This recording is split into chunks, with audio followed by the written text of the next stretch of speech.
I all the time direct my talks towards a topic which really aches my heart daily. It's the visibility of our researchers, nationally and internationally, in the arts and humanities.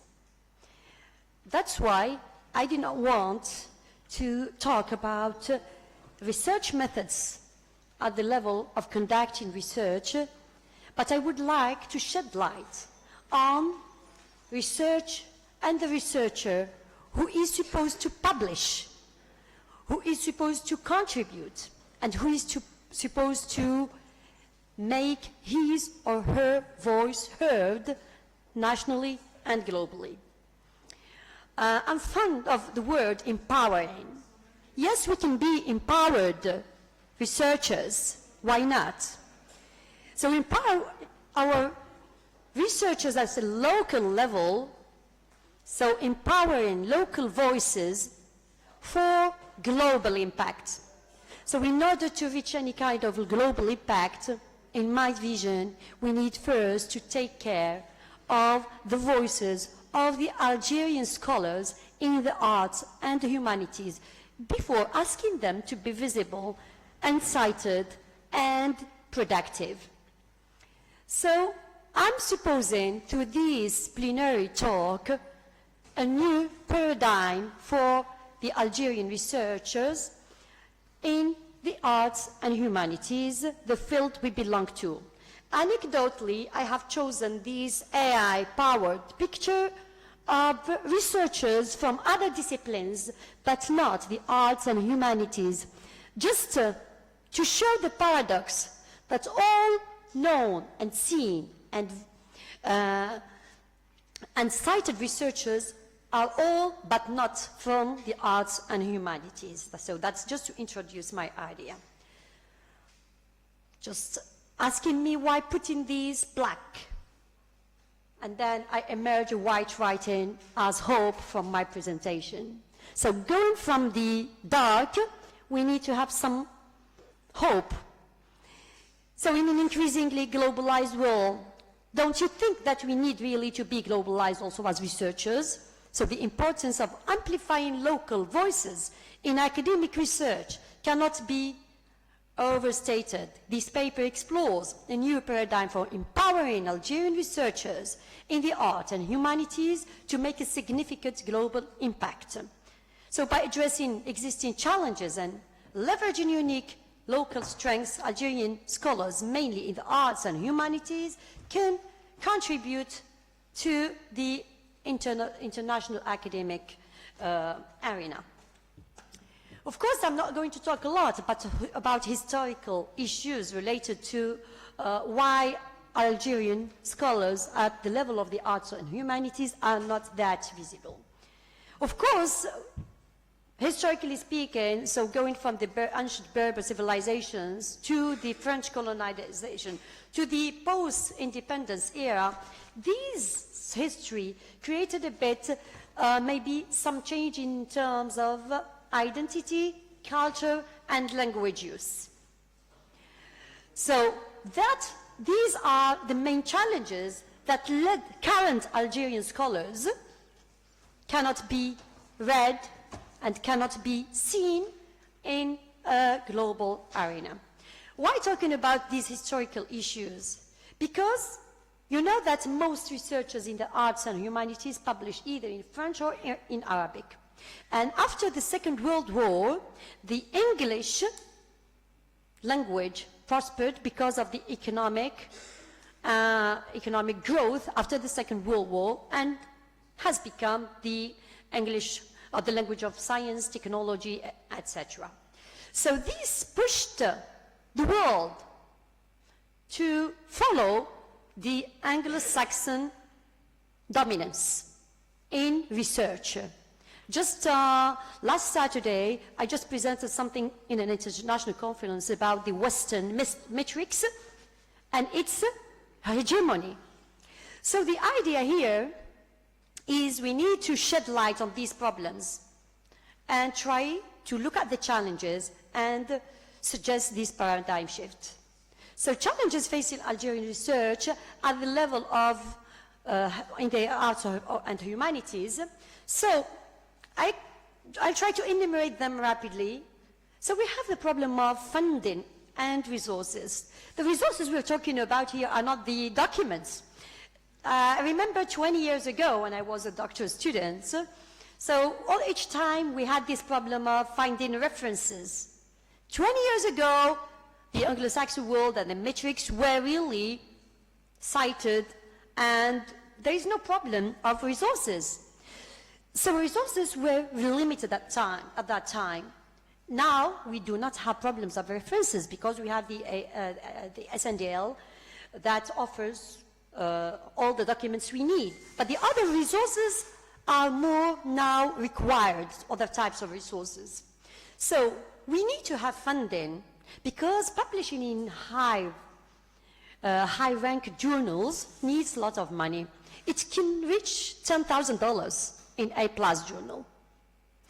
And the $1,000, $5,000 are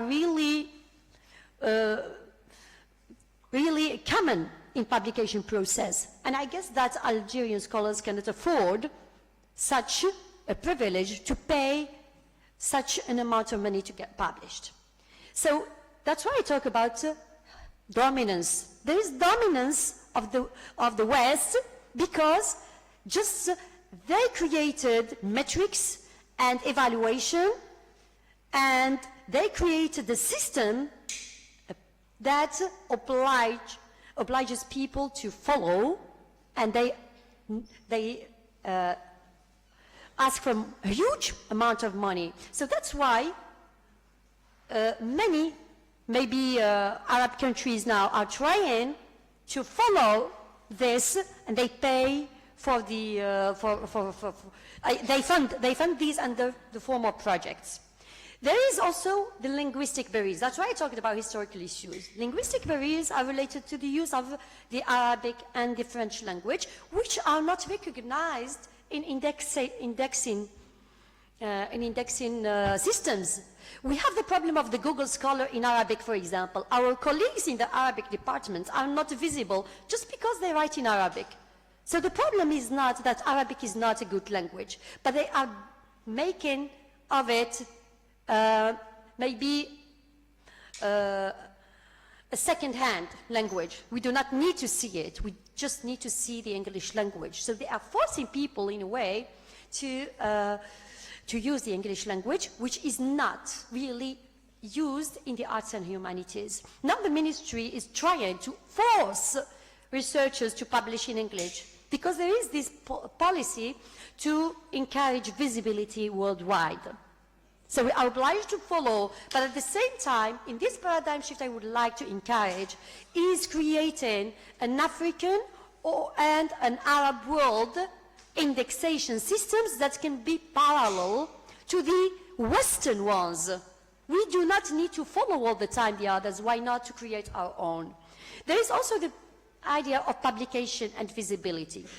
I started talking to my doctoral students and asking them to not only think about the C journals, publishing B journals, publishing in international B journals as well.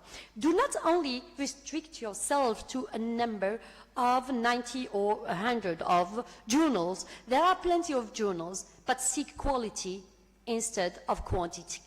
So,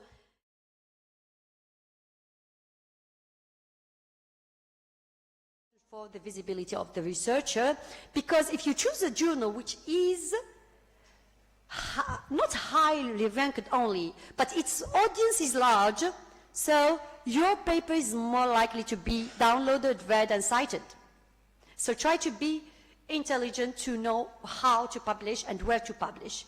And then we have still some kind of some institutional constraints, because there are some bureaucratic hurdles that still exist, unfortunately, in the arts and humanities, I mean, all the time. So few things are available to facilitate this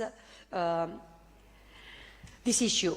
So for the strategies for empowering Algerian researchers, We need to enhance funding and resources. We need to overcome linguistic barriers. Of course, we know that we are training teachers in English, etc.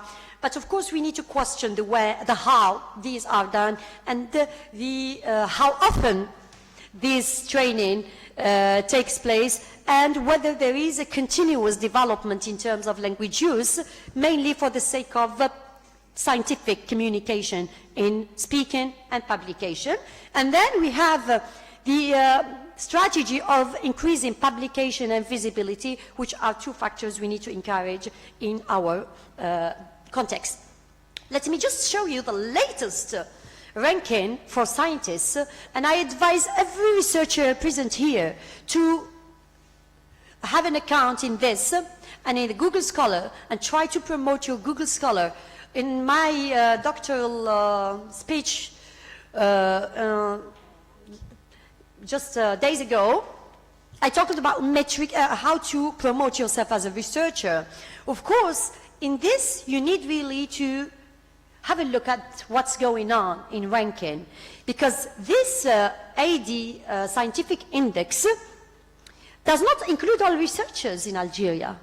Look at the number. The country regional rank is 7. We are 7 as a country in our region. And in the world, we are 82 scientists in Algeria. In top 10,000, we have 10,000 researchers who are visible and 109 institutions. But just let me show you just a screenshot of these Algerian scientists ranking in Algeria just 24th of May. So it is the most recent ranking. If you have a look at this picture, you will find that all the specialties are in the natural sciences, engineering, medical, natural sciences. Let's go to I tried to take the top 10 researchers in Algeria. Engineering, natural sciences. We do not really exist, we have never existed in the top 10 or the top maybe 50, just because there is a problem of knowing how to proceed and how to promote our research. So the ministry or the LSDT, the GDSTT, is trying to work on visibility by raising awareness. Each time we find some contests, like the best doctoral thesis, or here we have the release of the AD Scientific Index 2020 for ranking results for researchers. We have here the competition for the best scientific publication in Algeria. So these things are quite important to raise researchers' awareness that you need to work, and you need to make your voice audible, and you need to convince others that your research is important in a way or another. It doesn't mean that we are in the arts and humanities that we are not doing something important. The world now is believing in the multidisciplinary research, so we can work even with other disciplines, and that's what I'm trying to do with the Faculty of Medicine, now with the Faculty of Architecture and many others, in order to try to work the aspects of English for specific purposes for their needs, because they need English to promote their research, but we need them in order to also work something practical for the other disciplines in our university. So we need institutional reforms for Algerian research by diagnosing all the bureaucratic problems we are facing at the level of administrations, nationally speaking, supporting interdisciplinary research, and we need mentorship programs, because we need really to have ongoing professional development and develop what we call the teachers' development at the level of research, publication, and impact. So successful Algerian research, so we have many successful researchers in historical and cultural studies, in literature and linguistics, and arts and music in the world. Why not have a look at success stories and try to project them in our works, but giving it an Algerian identity and an Algerian context in order to say that Algeria with its rich linguistic, cultural heritage and its rich history and its rich human resources can really make an impact globally speaking. Do not forget that our scholars, when they go abroad, they become the among the top 10 or the top 50 researchers in the world. It's just because we have really minds in Algeria. But the problem is these things I have just mentioned. So we need really to shed light and give importance to this in order to let these Algerians stay here and be among the top 50 and prosper from the Algerian institution. So I go directly to the recommendations in order to respect time. So in order to empower our Algerian voices in the arts and humanities, of course, I all the time insist on funding, increasing funding.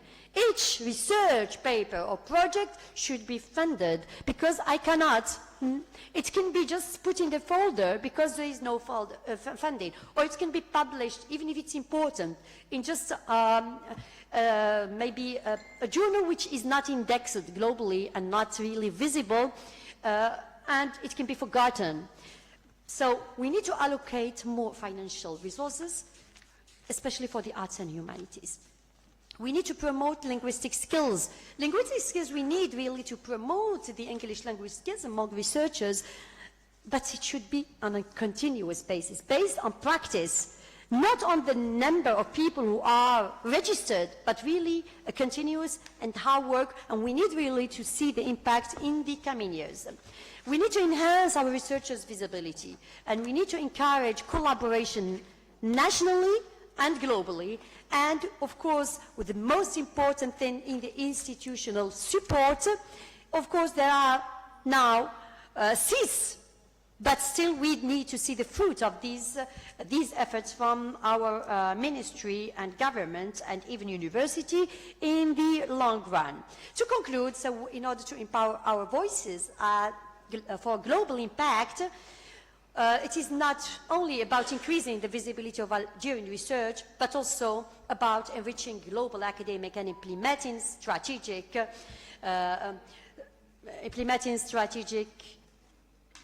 I lost the idea, strategic reforms in order to help our researchers prosper and make our voice audible, as I said. Thank you very much, and I hope that I respect the time. Thank you so much, Professor Ahouari. We give the floor to Professor Abdelhak Hamoudi from l'ENS Sétif.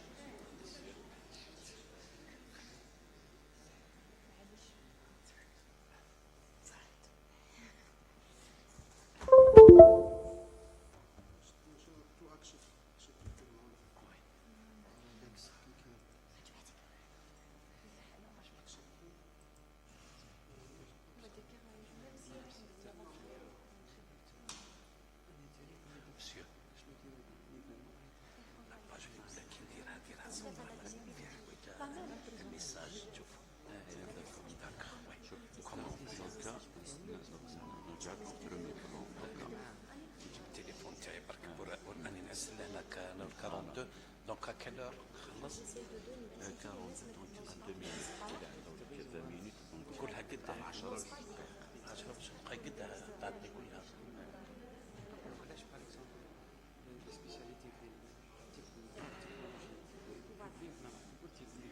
15 minutes كيف نفتح اسمه لابوش تاعك وي كوبي اسم الكوبي خليني عاوني خويا عاوني دونك هكذا دونك موان ساعة بيل دوكا